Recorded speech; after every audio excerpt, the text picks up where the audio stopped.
Morning. What's wrong? There you go. There you go. That's sun. Too much sun? Too much sun? The sun's right there. Morning, everybody.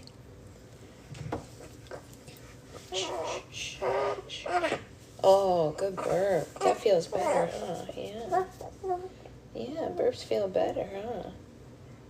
Yeah, they do. They feel so much better. Okay, bless you. Bless you. Yeah. Bless you again. You have mommy's sneezies, huh? You have the sun sneezies from mommy, huh? Yeah, too much sun. Too much sun. Good morning, everybody. Mommy needs her coffee desperately. Yes, I do. Yes, I do. Yeah. Mommy needs coffee. What do you think of that? You think mommy can have coffee? What do you think? You think that mommy can have coffee?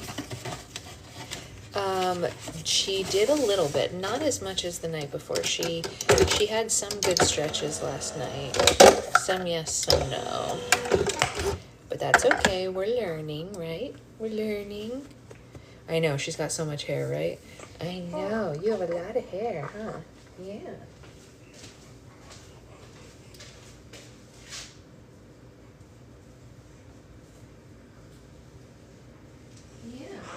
Yeah, you do.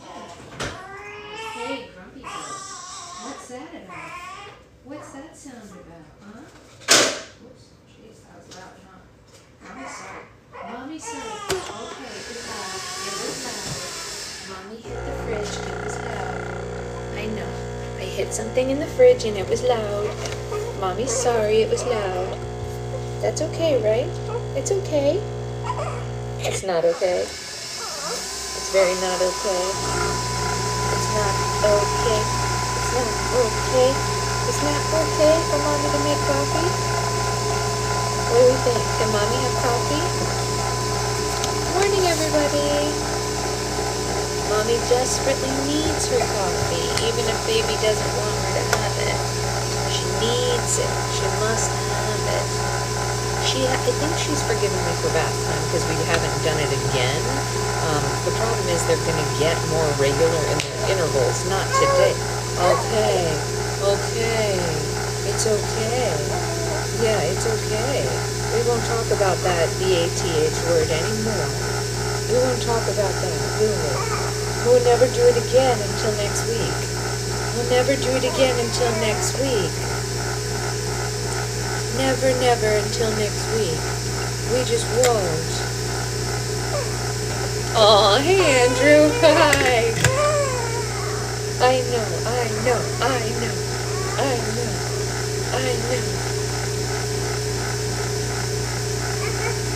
Yeah, you had to restart your, why? Why, Liz, why? What happened?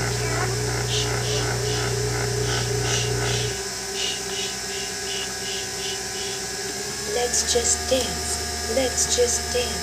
We don't need to be sad, we'll just dance. That's right. I don't know if you guys can see her sleeve, but today is her dad's birthday, so she's dressed in a birthday onesie for her dad. The pattern scrunches up. Oh no. Wait, not the one you made for Brandon, not the red one, right? You're talking about the blue one that you barely just started. Please tell me you're talking about the one you just started.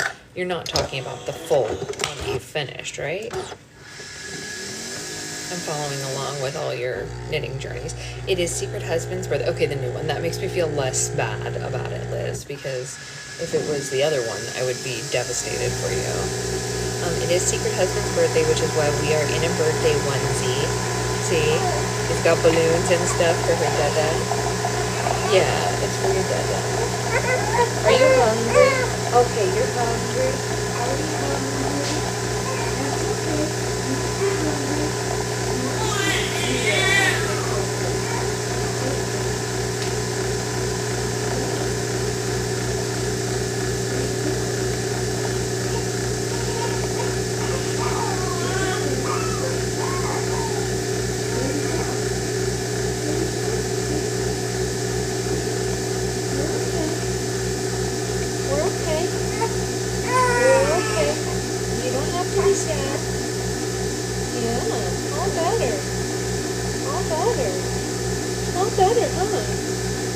It's all better. Yeah, we're all better. No problem. No problem. Yeah, no problem. Here goes everyone's let down. I know, right? I'm sorry, you guys. I'm sorry to everyone who I have made feel their chest hurt by letting my baby cry in front of you. I'm sorry. I'm so sorry. I know it hurts. I know. Here, it's right here. You don't have to be sad. You don't have to be sad. You don't have to be sad. That's not a problem anymore. Mommy figured out how to feed you in the wrap. Yeah. Isn't that nice for all of us? Yeah. Whoa. The milk just went everywhere. Oh, honey. Okay. That's unnecessary. That's unnecessary. That's unnecessary. That's unnecessary. We don't have to cry like that just because the milk went everywhere. It wasn't your milk. It was Mommy's. It was for Mommy's coffee. So it's okay that it squirted a little bit out, right? It's just creamer. It's okay. It's just creamer. Mommy needs coffee. You have to let Mommy make her coffee. Yeah. Oh, sweet girl. Hi. You're okay. You're okay. You're okay. Mommy's just making coffee. The wrap is a blessing, I agree. We're just making coffee. Mommy has to have coffee. I know. What is it? What's wrong? What's wrong? Come here. Okay. Come here. Come here. Come here.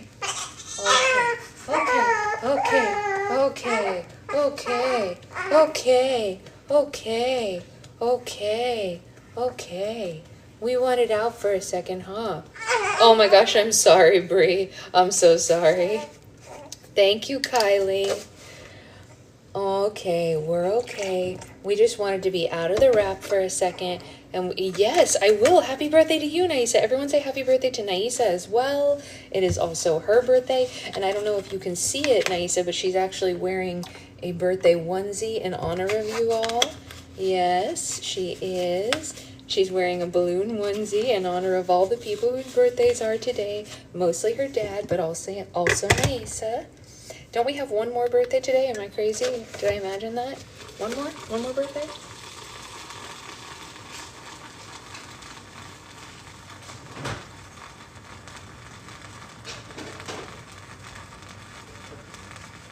Okay. Let's get Mommy coffee. Let's get Mommy coffee. Yeah.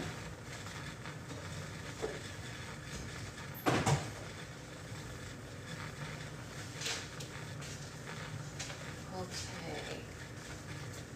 There you go. All better. All better. Hey, Claire. Okay. Mommy needs coffee. Yes, she does. Mommy needs coffee. Yes, she does. Mommy needs coffee. Yes, she does. Yes.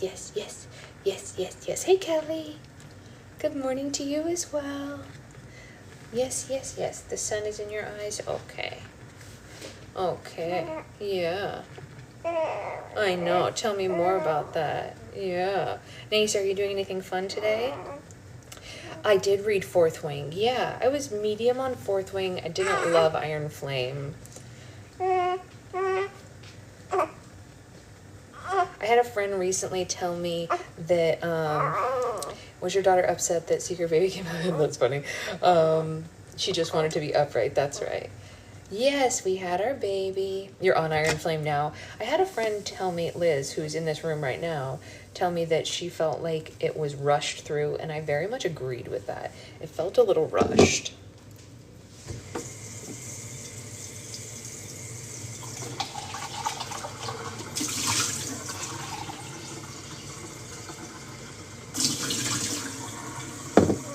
Yeah.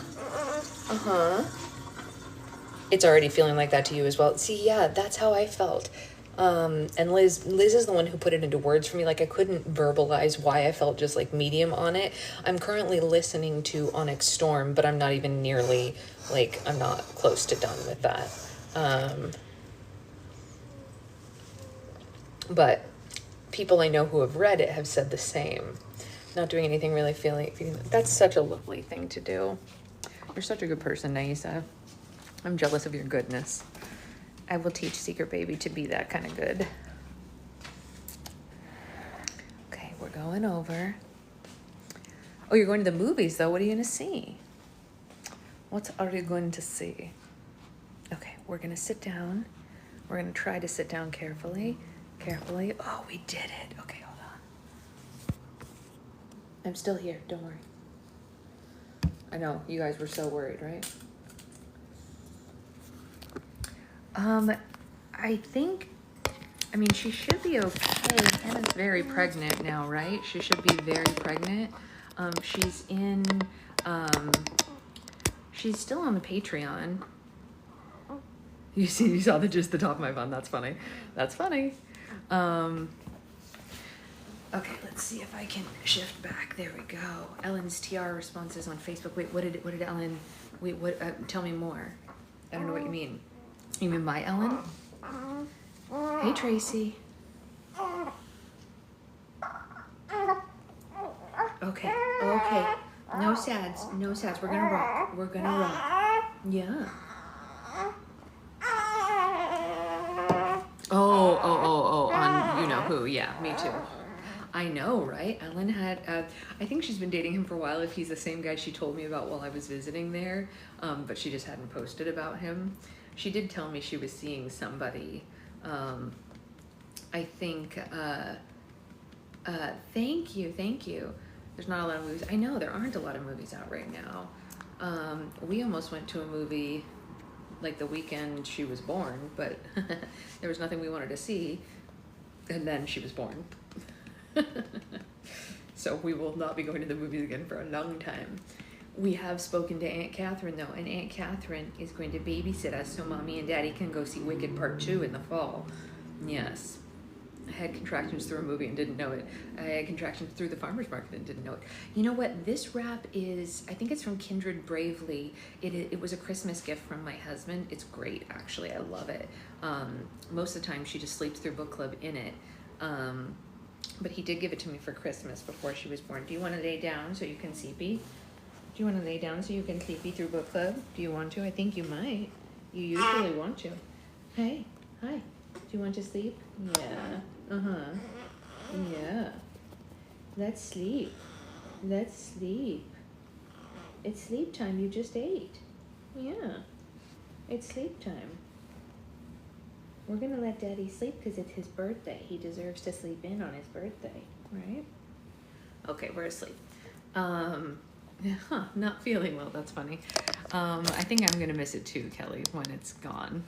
But for now, we are here. I was in labor during the second and third Lord of the Rings movies. That's funny. That's funny. I think I fell asleep during the Lord of the Rings movies, but I was not pregnant, just sleepy. Boop. Okay, so yesterday, because Little Miss had a bad dream, we had to cut off early, but I knew that we were at the end of the chapter where it was just these, like, articles from newspapers, so I figured we could start with those today and then go on to the next chapter, because there's just, like, one page left of these articles, but it was, like, because it was articles and not a part of the chapter itself, I figured it was okay. Also, she was very mad yesterday. Okay, another article, here we go. Arrests made in connection with the Porter case, July 6th, 1893, The Times of Salem. Police have taken a Miss Claudia Porter into custody in connection to the disappearance of her husband, Mr. Grayson Porter. Mr. Porter, a respected member of the Rotary Club and benefactor through this very publication, has been missing since the 25th of June. Yeah, check the stockyards. Miss Porter reportedly advised her arresting officers, cackling, "It takes a pig to find one." A new leadership needed. You don't like these articles? You don't like these articles? No? Are we dealing with something? Yeah. Yeah. July 15th, 1893. Oh, grumble pants. A letter to the editor of the Post. In light of the daily headline about the malfeasance and witchcraft running loose, in light of Mayor Worthington's failure to produce even a single one of the Eastwoods, it seems clear to this letter writer that the city of New Salem is in need of new leadership. Careful, what am I being careful of?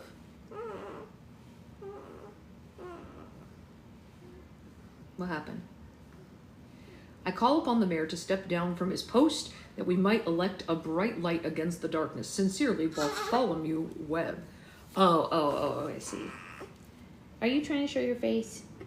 Are you trying to show your face off? You cannot. You cannot. I will turn this way. How about that? Is that better? Yeah. Okay. Okay, can we get comfy before we start the next chapter? We're going to be on chapter 25 as soon as she gets comfy. I know. What if mommy undoes this a little bit? Yeah. Hold on, hold on. Okay. And then you... Okay. Yeah. You want to be upright? Do you want to be upright? Okay. Okay. Okay. Here. Yeah. Your sister-in-law's getting induced on Monday? Oh my gosh. Oh my gosh. Yeah. Okay. Is that better? How far along is she? Is she being induced early, or has she hit full term? And that's why they want to induce her? They wanted to induce me. They had me scheduled for an induction, but she said no thank you, and she came on her own early. Yeah. Yeah. Yeah, is that better? Okay, we want to be upright right now. Okay, that's fine. You can be upright. That's fine. That's fine. New York lets you go to 42? Yikes. Yikes. They had scared the bejesus out of my husband. The doctors saying, like, so many different doctors were like, well, if you go past 40 weeks, you have increased risk of stillborn.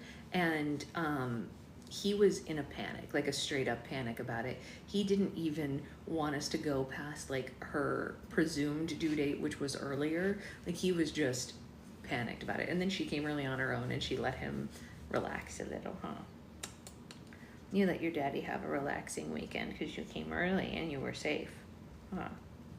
You were so safe. It's okay. You're a very healthy girl. You're a very healthy girl. We know, right? We know. Yeah. Okay. Can we read now? What do you think? Do you think we can read now? Yeah? Okay, we seem like maybe we can read now. Yes, she is totally perfect, and I think we can read now. We are comfy. We're comfy like this. She wants to be like this. Mommy wants her coffee, but Mommy now cannot reach her coffee because of our repositioning, but that's okay. Mommy will survive. Mommies have to make allowances, huh? Yeah. Yeah. Because if Mommy leans down to get the coffee, you will be unhappy if I move, huh? Yeah. Okay. Yeah. Okay, we're gonna read chapter 25. Yeah. Okay. This is funny. The beginning of this chapter is gonna make you all laugh, or if it doesn't, you're not paying attention. Here we go. Chapter 25. Ahem. Hush, little baby, don't say a word. Mother will call you by Mockingbird. A spell to send a message requiring a mockingbird pinion and great need. I am now nap-trapped, it's true, yes. I'm nap-trapped right now, Susan, and you know what, when she's feeding, I call it being booby-trapped, which I think is funny. I don't know if everyone else finds that as funny as I do, but I'm like, I always tell my husband, I'm like, can you get me water? I'm booby-trapped, and he laughs. But I have learned to get up and feed her while walking now. I've gotten better at that. I wasn't always good at that, but I'm better at it now. I have both, but sometimes I run out, Becca. I'm glad that you all find that entertaining. Yes, I was like, you know, because everyone says the nap trapped thing, and I'm like, nap trapped is one thing, but booby trapped is a whole nother level, yeah? Okay, here we go. Over the following weeks, Agnes does not think of Mr. Lee at all. She doesn't look hopefully down the alley at the end of every shift. She doesn't feel anything in particular when Mr. Malton flips the page of his calendar to correct the month, or let her eyes linger over long on the capital letters at the top of the words, August. The trick to being nothing is to wanting nothing. So the shift bell rings, and Agnes lines up with the other girls, treasuring the way Mr. Malton's eyes skip right past her sewer-colored hair and her scarred-up face. They fall, instead, on the girl behind her, in line. Your daughter gets booby trapped as well, of course. I mean, we all do, right? I mean, that seems totally normal right now. The girl just started a few days ago, and she is nothing too, but not the right kind of nothing. She's young and hungry looking, bones raw beneath cream-colored skin. Agnes can practically smell the desperation rolling off of her. So can Mr. Malton.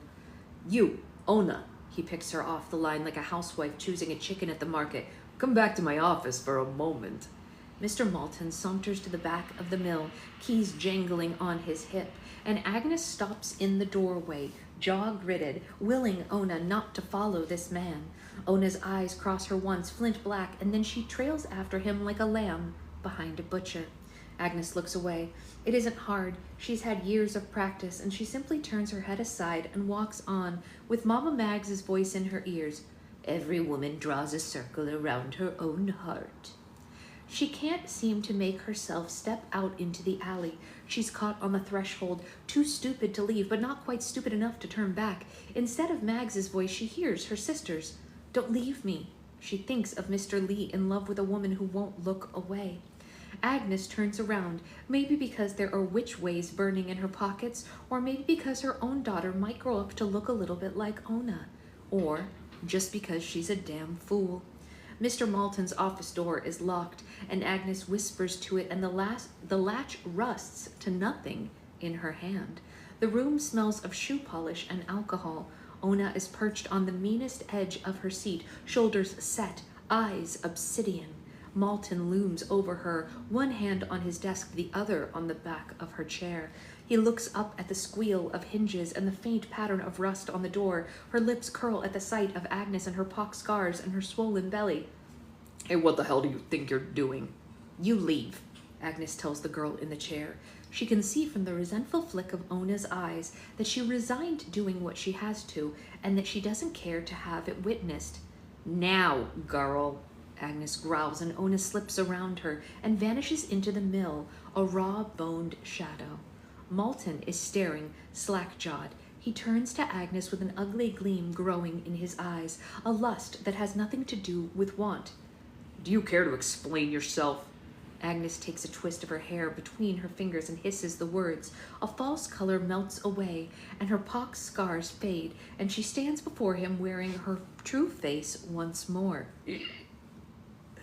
Good afternoon, Mr. Malton. He jerks so violently that he falls backwards into the chair, and Agnes thinks how quickly she might grow used to men flinching rather than flirting. Malton gapes at her fish-like before gasping, "Begone, witch!" and fumbling for the silver cross beneath his shirt. Agnes tuts at him. Yeah, I'm pretty sure that only works on vampires. She leans closer, enjoying the way that he presses himself against the office wall, as if she has deadly nimbus around her body. If you scream, I swear they'll find a pig wearing your suit when they come here in the morning. I had her on January 25th. She doesn't technically have the ways to work that kind of spell, but it hardly matters. She can tell from the panicked bulge of his eyes and the dry bob of his throat that he does indeed believe her. Good morning, Isabella. She's a witch, and witches have words, and those words have weight. Very good. You stay put. She steps around him, rustling through drawers until she produces a sheet of paper and a pen. She writes a short list, tapping her chin briefly with the pen and then rummaging in her pockets for a dry curl of bindweed. Aw, thank you, Isabella. She circles back to Mr. Malton.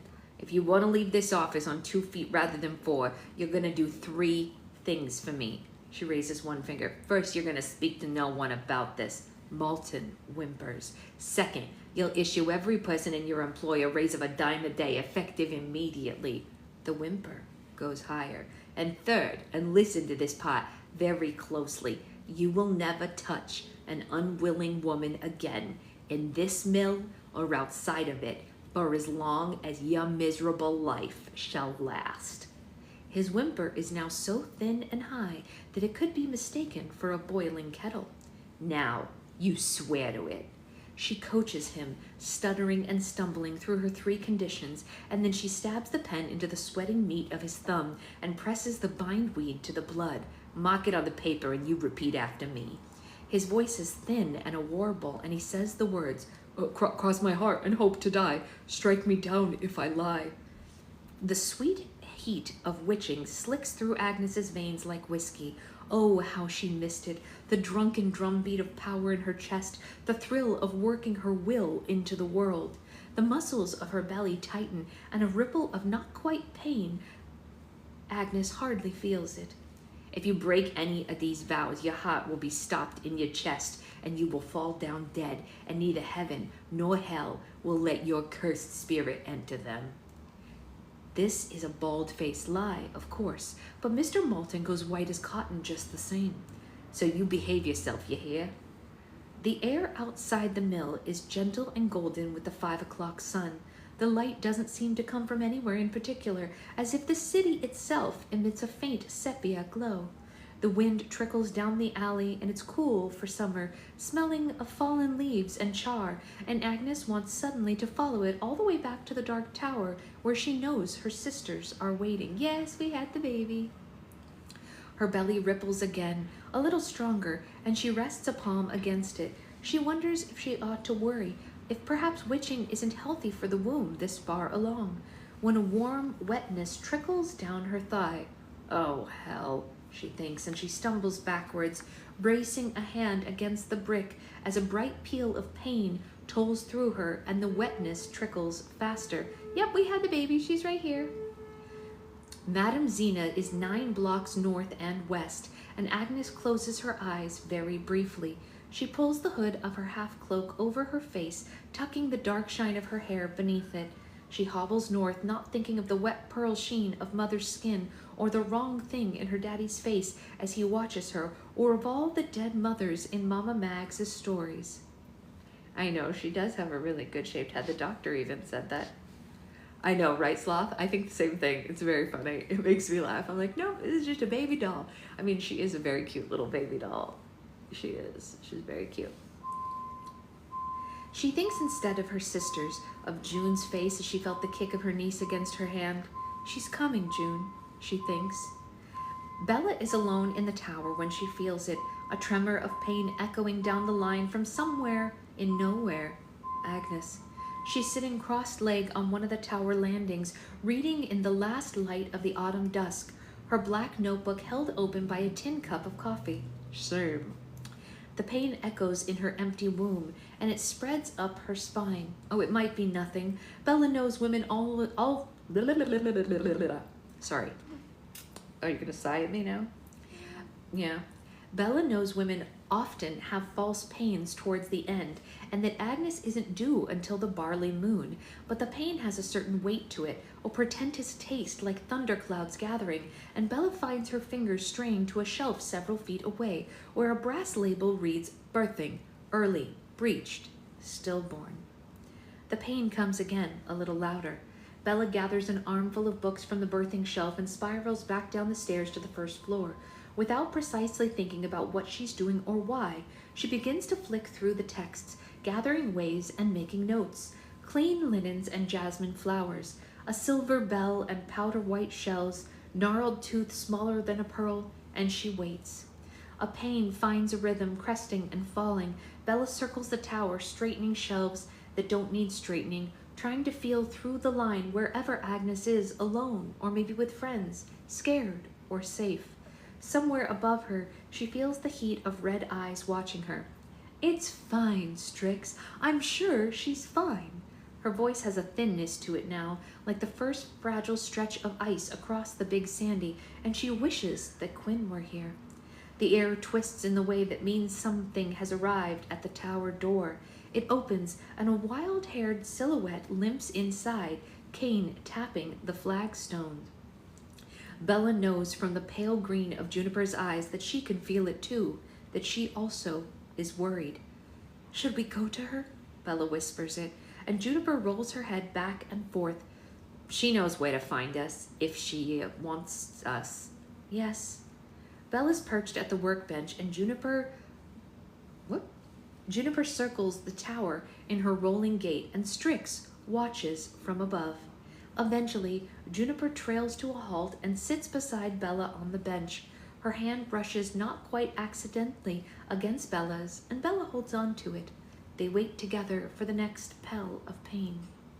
Agnes knows before she knocks that Madame Zena will not answer. The door hangs crooked in its frame, and the curtain rod is slanted across the window. Someone has drawn an ashen X across the glass. Agnes knocks anyway, because she doesn't know what else to do, because she walks 9 blocks with her thighs chafing and her stomach clenching and unclenching like a fist, and a shiver is starting in her spine. The door swings inward at her touch. Beyond it, the room is dark and tumbled, a nest of toppled jars and herbs strewn about, and Madame Zena ran before they came for her, or maybe she's shackled in the deeps, but she sure as hell isn't here. There are other midwives on the west side, but so many of them have moved or they've closed up shop. The pain swells, crests, and fades. It's hard to think anything in its wake except for animal thoughts. Run, hide, go home. But Agnes doesn't have a home, just a narrow bunk at the Three Blessings boarding house with a few spells stuffed beneath the mattress. She thinks for no reason of Avalon, that black tower, that star crowned in the endless spiral of books. You know where to find us, Bella told her before she left. Agnes finds her feet moving before she knows where they're carrying her. She doesn't count the blocks as she walks back east. She merely sets her jaw and keeps going, feeling the bubble and burst of blisters on her feet and the bloody chafe of her thighs. The pain comes more often now and lingers longer, and she's obliged to stop and press her back against the warm brick. What's the matter? What's the matter? Does it feel like birth? Does this feel like birth? Yeah. Does it feel like birth? Yeah. Yeah. Yeah. You don't like reading about birth? You remember it? It's too fresh. It's too fresh in your memory. Yeah. It's too fresh. You don't like reading about birth? No. No.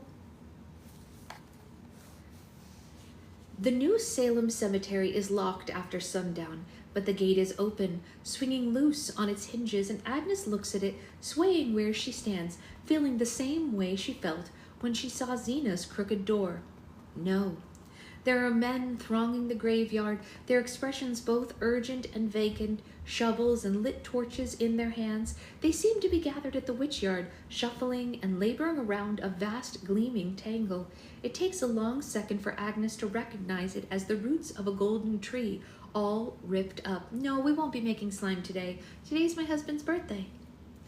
No, no, no. The earth around the tree is churned and torn and wrong in some way that Agnes doesn't understand. She stares, swaying a little, until she realizes that none of the gathered men seem to cast a shadow across it. Agnes wheels away, hands flying to her hood. She walks blindly, taking turns at random, trying to think of some place to run or someone to run to. But the pain returns, and she finds herself on her knees in the middle of a nameless street, thinking, there is no time. She knows it as if there is a wound clock somewhere in the center of her, ticking away the seconds. The baby is coming too fast, and she's crouched here like an animal with nowhere to go and no one to help her. She has drawn her circle too tight. She fumbles in her pocket and finds a pair of silver-brown feathers. Their edges are ruffled and split, and she stares at them for far too long, trying to remember what they mean, what she might do with them, before the pain sends her thoughts running for cover once again. When it subsides, she's still holding the feathers, and she remembers the words to an old lullaby written in her sister's tidy hand. Hush, little baby, don't say a word. Mama will call you by Mockingbird. And Agnes whispers the words into the feathers in her hand, along with the name, and she feels a fever flick of witchcraft in her skin. The feathers flutter upward, caught by an uncanny wind, and vanish into the night. Agnes doesn't know if the message will find him, or if he'll find her or answer, or if she's too foolish to trust a fickle heart of a man. But the pain comes too and chases away the worries. Time behaves strangely after that. It skitters forward and then leaps out of sight, leaving her stranded in her own private eternity. She knows that she ought to stand up and run and find shelter, but all she can do is curl over her belly and hiss curses between her teeth. Footsteps, a concerned voice. Are you all right? Agnes tries to say she's fine, thank you, just resting, but the words are lost in a moan. A hand guides her elbow, a hood slips aside as she stands, and she hears a sharp gasp. Oh, saints preserve us, you're... Someone shouts her true name down the street, and a pain swallows her again. When she emerges, the street is full of people and horses and men in black uniforms. Agnes Amaranth Eastwood, you are hereby under arrest for the crime of witchcraft. Seriously, they're going to arrest her right now? She's in the middle of giving birth. This is outrageous. Rough hands roll her onto the canvas stretcher, and shackles snap around her wrists.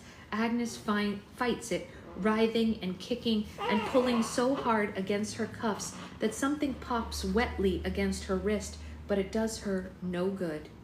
She falls back, panting, and hears voices conferring. They use words like hysterical and agitated, and then one of the men is pressing a foul-smelling rag against her mouth. The street goes gray and distant, as if she's peering up at it from the bottom of an empty well. Her limbs are slack against the canvas, even as the pain spreads its sulphurous wings above her. Voices are still speaking around her, but none of the syllables seem to add up to any words. Agnes lulls as they load her onto the stretcher and into the back of the cart. She doesn't understand. She doesn't know where they're taking her until a woman in a starched apron leans over and Agnes reads the words stitched across the breastplate in bold capitals. St. Charity's Hospital. Something is wrong and Juniper knows it. She can taste her sister's terror through the line between them, and there's a tarry blackness of despair. Juniper lets go of Bella's hand, and she grabs a lead pitcher full of water and empties it into the flagstone, ignoring Bella's squawks. She kneels, and the water is soaking through the loose weave of her skirt while she waits for it to go still. She's supposed to have a possession of Agnes's to work the spell properly, but she doesn't care. Surely there's enough of Agnes in her all the time, in her blood, in her bones, in the stubborn streak that they share in all hours of their sisterhood. Mirror, mirror on the wall. Juniper feels Bella peering over her shoulder, staring at her will. A picture shimmers to the surface of the water, and Agnes is lying slack against 2 white sheets in a 2 white room. Her hair is a black pool behind her head. Her skirts are rucked carelessly to the waist, and her legs gilded and still somehow indecent. Her face is perfectly serene, half drowsing. The only sign of distress is the occasional ripple of her belly and the tightness that shudders through the limp limbs and the clawing and the terrible black of her half-lidded eyes. She came on the 25th of January. Yeah. There are other people in the room with her. Their faces are blurred, their motions are shadowed, and Juniper sees the shake of her head, a dismissive wave of a hand, and one of them steps to the side, and Juniper sees the shackles around her sister's wrists. The water ripples as Bella takes a horrified step backwards. Oh, no, no, no, no, no, she says in a useless chant, and Juniper stands shouldering past her. I'm going. Well, then they'll have both of you. Bella's voice is a wobbling wail then. What do you think will happen if you just go charging into a hospital room? Juniper's eyes meet her sister's, and they waver. She doesn't want to go back down to the deeps. She doesn't want to feel that unnatural cold of the witch collar or the oily slides of shadows. But she can't leave Agnes and her baby tied up and hurting. She can't even frame the choice properly in her head, but neither can Bella. No, not really. Juniper sees it in the resigned droop of her head. Oh, well, let me gather a few spells at least. Juniper doesn't wait. She tugs the tower door open and presses her palm into the 3 woven circles. She says the words and thinks of the golden tree, as she has done a dozen times before, but nothing happens, and nothing continues to happen.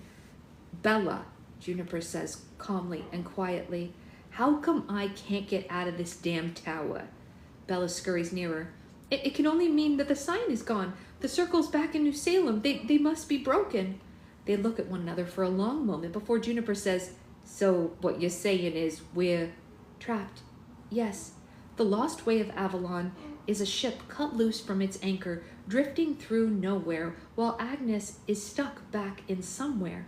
There's a heavy silence during it. when it becomes clear that Bella isn't about to leap to her feet and shout, "Aha!" and save them all. She's not. Juniper limps back to the pool of water and crouches down beside it, looking down into the dark well of her sister's eyes. Juniper recognizes the thing that she sees there, the despair of a woman who is trapped good and proper, who knows that no one is coming to save her. Oh. Do you think Mommy can have coffee in between chapters? Do you think you'll allow it? Do you think we can grab the coffee? Let's see if Mommy can get a sip of coffee before we start the next chapter. Can we do it? Can we do it? Can we get the coffee? We reached the coffee. Good job, Mommy. We got the coffee. What's the matter? What's the matter? We got the coffee. All is well. I know. I know. Okay. Are we okay? Do you think we can read another chapter, or are you going to be grumpy, Gills? What do we think? Are we going to read another chapter, or are we going to be grumpy? I mean, we're asleep, so we shouldn't be grumpy because we're sleeping, you know? Yeah. You shouldn't be grumpy in your sleep. You should be happy to be sleeping. Mommy would be happy to be sleeping. Thank you. Thank you all. Okay, I'm going to reposition myself so that we can hold on a little better, and then we will read the next chapter. Chapter 26.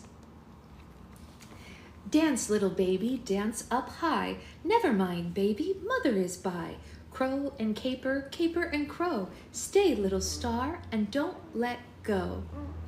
Yes, logic never logics for the newborns. She talked all night in her sleep last night. Like, literally, you guys, she slept really well, but she talked the whole time. She was like, meh, meh, meh, meh, meh, meh, the whole time. Even though she was asleep, I was like, girl, Mommy needs some sleep too. Do you mind? Do you mind? Right? You slept, but you talked through it. Yeah, yeah.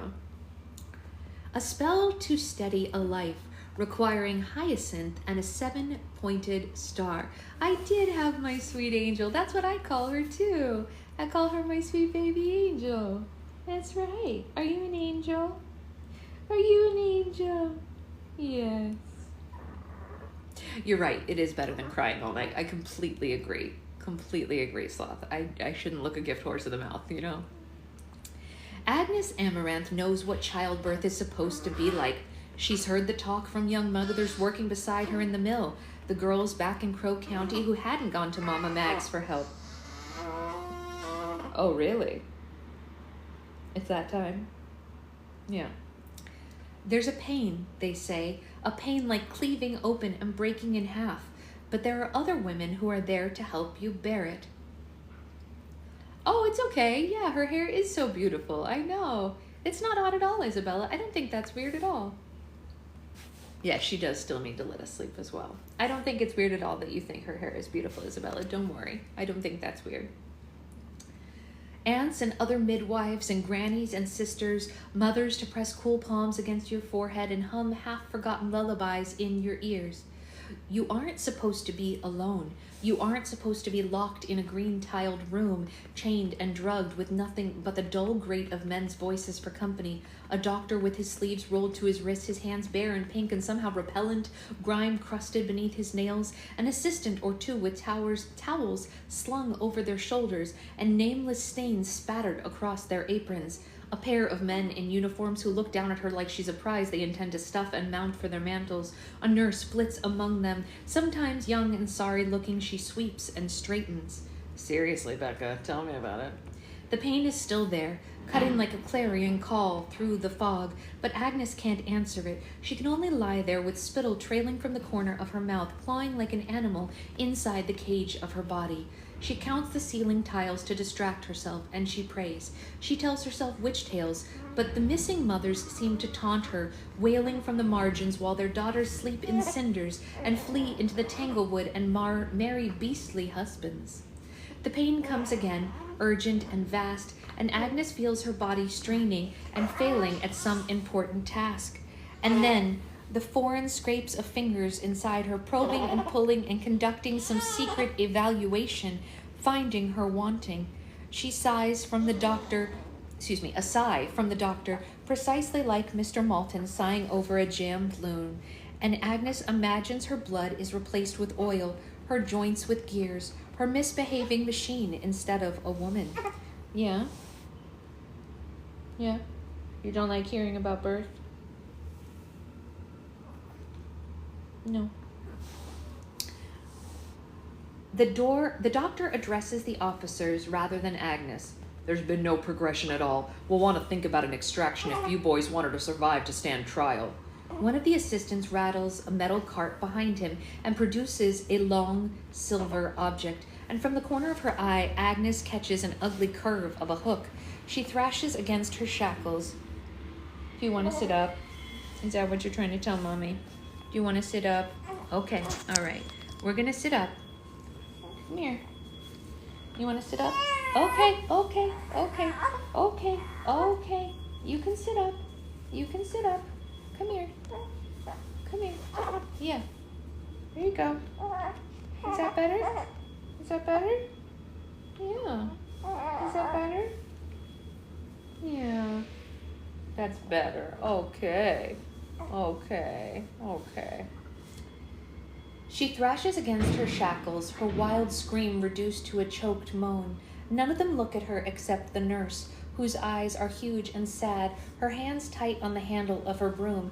Agnes wants to bite her. She wants to claw and curse them all, to bring the centuries of Avalon crashing down on their heads. But she walked away from that, and she's convinced that the cost of power was too high, failing to calculate the cost of being without power. She wonders if her sisters feel the echo of her toothless rage. She wonders if they would come to her, or if they even could. Agnes feels her eyes widen very slightly. She finds if she focuses every ounce of fury into her left hand, she can curl her nails into her own flesh. She can drive them deep into her own palm until blood wells ruby bright. She can unclench her hand and let the blood trickle to the point of dangling her finger and drawing blotched shapes on the sheets beneath her, a red circle. She can even whisper words, though her tongue is limp and wet in her mouth, and she prays that her sisters are watching. Juniper watches her sister's skin turn from ivy to alabaster to wax. Her features remain slack, but her fingers are curled into her own palm just above the ugly iron of her shackle. Agnes's fist clenches so tightly that Juniper sees the dark gleam of blood gathering. She flinched away. We've got to get there somehow, Belle. Sorry, that's Juniper talking. We got to get there somehow, Belle. Call the tower back into the square if you have to. Undo the binding. Anything. But that would leave the library exposed and send every police officer and zealot into the street to hunt witches. Would they even make it to Agnes before they were caught? She expects Bella to object, to cling to her books like a mother protecting several thousand of her favorite children. But when she looks up, she sees that Bella is inexplicably smiling. Her eyes are on the pool of water.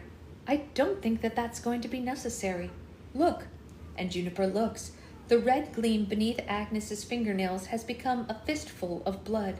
One finger is extended, stretching at a painful angle. She smears the bedsheet with a shocking crimson. The finger moves up slowly, as if it requires all of Agnes's strength to keep it in motion, and it takes Juniper a startled moment to see what she has drawn. Can you breathe? Okay, you can. A circle, a way where there was none. Hold on, Ag. Juniper whispers into the water, and Bella is already filling her arms with glass jars and paper bags, books and notes. Her owl swoops silently to her shoulder, and she reaches a hand to stroke its onyx feathers, and Juniper thinks she looks like a proper witch from one of Mags's stories, about to curse her enemy or ride a thundercloud into battle. And they return to the tower door, and this time when they press their palm into the carved sign, they think of Agnes and her circle of blood, the red path she drew them through the dark, and the tower vanishes. Yeah, actually, I was going to say what, it's funny. My sister actually told me, she was like, she didn't feel uncomfortable posting her baby's faces until they were a few months old, because she knew they weren't going to look like that later anyway. That's what she was like, it doesn't really matter the first one because they change so quickly. That's exactly what Jess said. She was like, they don't really maintain that face for very long. So, you know, I'm trying to be as cautious as possible, but, you know, a little ear isn't going to hurt anybody, right? You know. Agnes is alone until she isn't. That's true. Zoe does look similar. They do change so much in the first year. I know. See, your baby just wants to be known, right, honey? The air of the hospital skews sideways, a dizzy rushing, and afterwards there are 2 hands pressed to the bloody circle on her bedsheet. One of them is long and narrow, fingertips stained with ink, and the other is wide and sun-brown, marked with pale scars from thorns and thickets. It's her sister's. They're her watching. They came when she called. They stand above her like a matched pair of Old Testament angels, the kind with flaming swords and vengeful hearts. Stories spin through Agnes's head again, except this time she isn't thinking of the dead mothers or their lost daughters. She's thinking about the witches, the women who dispense the glass slippers and the curse, and the poison apples who wreak their wills on the world and the damned consequences. There's a moment of crystalline silence while the gathered men stare at the 3 women and the black owl, and then comes Bella's voice, perfectly calm, and the sharp smell of herbs crushed beneath her fingers. A wicked crack spits the air, very much like a small bone just snapping. It's true. Ellie looks exactly the same as she did when she was a baby. Her face hasn't changed a lick, it just got bigger. The police officer falls sideways, clutching at their ribs and howling. The doctor lunges for Juniper, but she's already holding the hospital's push broom in her hand. The handle cracks across his face with an unpleasant crunch. Bella whispers again. A heavy drowsiness descends on the room, and a pair of assistants crumble to the floor, and a howling officer falls silent. The ward is quiet, except for the heavy drag of bodies being hauled across the floor. The doctor rouses once, voice rising high in a whine. There are a few more thuds of broom handles on flesh, and then he falls quiet. Bella tisks. Honestly, Juniper, the sleeping spell would have done just as well. Yes, sure. Agnes can hear Juniper's shrug in her voice, followed by a final, satisfied thwack of the broomstick, and Bella chants over Agnes's head. Soundly she sleeps beneath bright skies. Agnes Amaranth, awake and arise. And she gives a sharp whistle. The drug lifts from Agnes like a rising fog, and she pants, relief, limbs seizing against the chains. She cranes her neck upward and sees the sorry-eyed nurse holding open a narrow door of what looks like a supply closet, while Juniper stuffs the limb bodies inside. And now, go tell the doctor that we don't want any interruptions, or better yet, take this.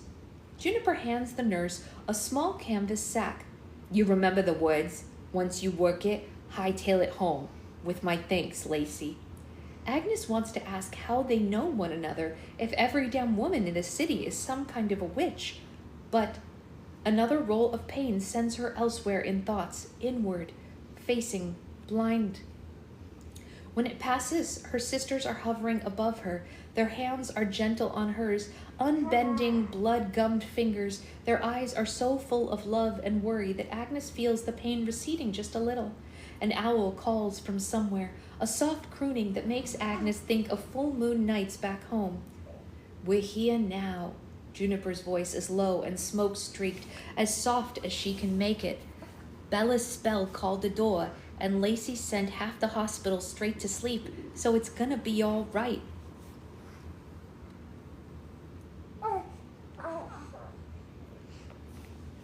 Sorry, I had to prove I was human. You have to fill the puzzle. I shouldn't have. I should have. Oh, sorry, wrong voice. I shouldn't have, but I should have.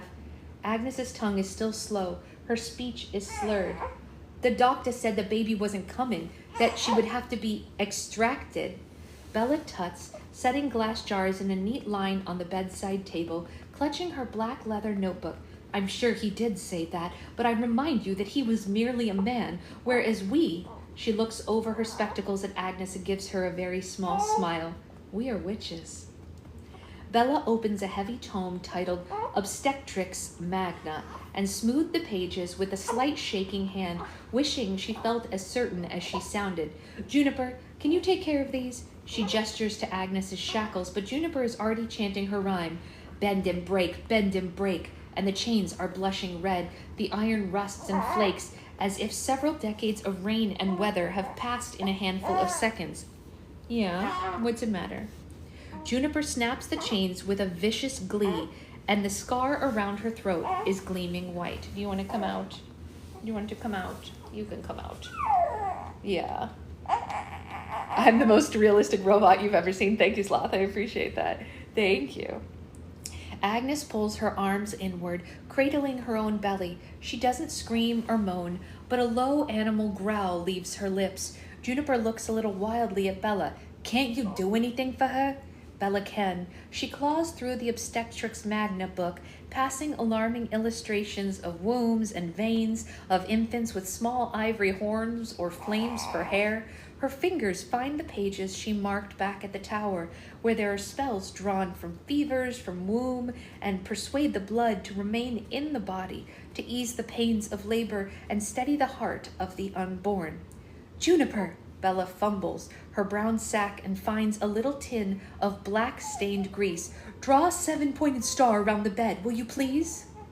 Juniper dabs the unsteady shape of a star, while Bella circles, whispering and chanting. She tucks jasmine flower beneath her tongue and hyacinth in her hair. She rings the silver bell 7 times, and watch Agnes's body unfurl a little further with each soft peal. It's a strong working. Bella can tell by the scorch of power in her veins and the hot smell of witching in the air. Juniper's cheeks are flushed red from the effort of helping her, and Strix mantles on her shoulder. Agnes sighs back down again into the sheets. The trapped animal terror is receding from her face. Her gaze is unclouded, lucid for the first time since they arrived. Thank you, she breathes. I didn't know if you would come. Jesus, Ag. Juniper shakes her head. Have a little faith in us, will ya? I used to. Until... Agnes slants a bitter look at Bella. Juniper says, that was a long time ago. And just as Bella asks, until what? A contraction doubles around Agnes's belly, lips white, but her gaze stays clear and sharp as bared blade. Until you betrayed me, she pants. I? Betrayed you? You were the only one I told about the baby because you were the only one that I trusted. The words are spat poison, meant to wound, but Bella doesn't flinch because they aren't true, because she and her sister have wasted 7 years hating one another for crimes that no one committed. Oh, Agnes. Bella's own voice sounds weary in her ears, worn thin by the weight of a single summer afternoon 7 years ago. I never told Daddy a damn thing. Agnes's face makes Bella think that a ship is dying in the wind, sails slacked as if the force drove her, and it has suddenly disappeared. Then how do you even know? The Atkins boy. I never told him shit. Bella shakes her head. He saw you in the woods afterwards, and Bella heard his tap, tap on their door, and her daddy hollered to answer, and then a low voice rised quickly, and that butter-brained boy was saying, I'm sure, sir. I saw her bury it under a hornbeam. I think he was hoping if he told Daddy that you'd be cornered into a wedding. Bella's lips curled. He didn't know how our Daddy was, and after he left, Daddy went looking for you, and I followed. She thought maybe she could help somehow, but she stood paralyzed as her daddy drew closer and closer to Agnes, and Agnes screamed that Bella was a liar, a sinner, an unnatural creature. Her story came out in jumbled sobs, going into the church cellar for fresh candles and finding Bella with the preacher's daughter, half-naked, ruby-lipped, revealing and reveling in sin. But even a poorly told story has power. Their father understood. He turned on her too and begged. Bella begged. Please, please no. Bella had met her sister's eyes and seen nothing but a terrible leaden cold. Hate, she thought then. Now she thinks of the witch queen who sent shards of ice into the warm hearts and soft eyes, turning them against one another and against the ones they loved. and now she thinks she isn't the only one familiar with betrayal. I never told anyone, Agnes. I swear. Agnes shuts her eyes. I thought I didn't. Ah, saints, Belle. It's a ragged whisper. What did I do to us, huh? You were just a child. Bella tries to sound measured and calm, as if it's a distant hurt long forgotten, rather than ice shards still buried in her chest. So were you. Agnes clutches at the hard ball of her belly, breathing and catching. I shouldn't have said it. Even if you had told, I shouldn't have turned on you. There are tears milling with sweat on Agnes's face now, more dripping from the end of Bella's nose. She recalls dizzily that it was true love's tears that melted this ice in the story. I'm sorry, Agnes whispers. It's all right, Bella whispers back. Another contraction racks Agnes before she can answer, and Bella can see the pain of it biting deep, even within the witching to ease it, and a tremor of fear moves through her. Perhaps even witching won't be enough to help. She smooths the sweaty tendrils of her hair back from Agnes's brow, and Agnes looks up at her, pale and tired and scared. Will you stay with me? Yes, of course, Bella answers. Her chest feels that cold sliver of ice melt into blood-warm water. I'll always stay with you. Juniper doesn't know much about birthing, but she knows that it shouldn't take this damn long. She and Bella hover over either side of Agnes like a pair of black-cloaked gargoyles, standing vigil. It seems to go all right at first, and Agnes pants and swears and strains against some invisible enemy, the veins blue and taut in her throat, but the baby doesn't come, and each contraction wrings her like a rag, twisting something vital out of her.